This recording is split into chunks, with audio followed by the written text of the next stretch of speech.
The process of investigating arson. When investigating a crime scene, even the slightest detail can make or break a case. Crime scene investigators. Link to crime scene investigation graduate program. An analyst comb through scenes for DNA, fingerprints, and different forms of residue, all which are integral components of the investigative process. That can lead to the origins of a crime is difficult enough, but when the crime at hand is arson, extra care, attention to details must be done in order to solve the case. Because of the destructive nature of fire, evidence may be hard to come by, meaning that investigators must analyze this with extreme vigilance. There are several steps in the process of investigating arson, from arriving at the scene until the investigation has been completed. The National Institute of Justice (NIJ) created an online resource titled A Guide for Investigating Fire and Arson. A 5-step process that frames the procedures that law enforcement agencies follow in the case of arson. Step 1. Arrival at...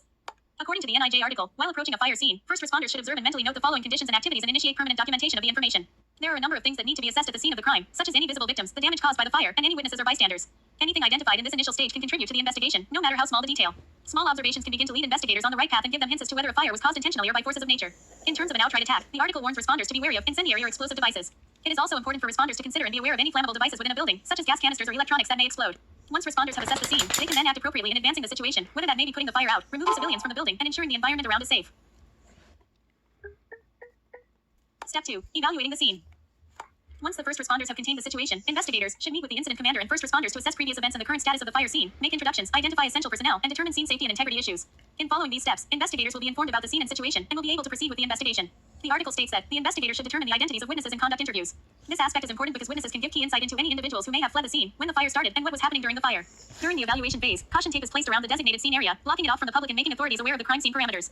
When evaluating the scene, investigators take visual note of any evidence, such as blood and the origin of the fire. After investigators have completed with their evaluation of the scene, the guide denotes documenting the scene as the next step in the investigative process. Step 3. Documenting the scene. The NIJ guide states that, after the lead investigator has evaluated the scene, he or she must document the scene. This entails taking physical notes, taking pictures of the scene, as well as taking videos. This allows the original state of the scene to be stored permanently in the case of any tampering or moving evidence around. Pictures and videos can also be used later in an investigation to scan for clues and evidence that the investigator may have missed on site. Documentation, for the NIJ, may also consist of a written narrative, written observations and descriptions, as well as written speculations regarding the origin of the fire. When putting the pieces together as part of an investigative team, the documentation of evidence can serve as an unbiased roadmap or resource to refresh the investigator's memory. After documentation is complete, the penultimate step is processing any evidence contained at the scene. Step 4. Processing evidence.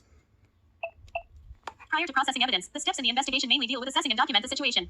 In the processing stage, the investigator gets hands-on with the scene and physically begins to collect evidence.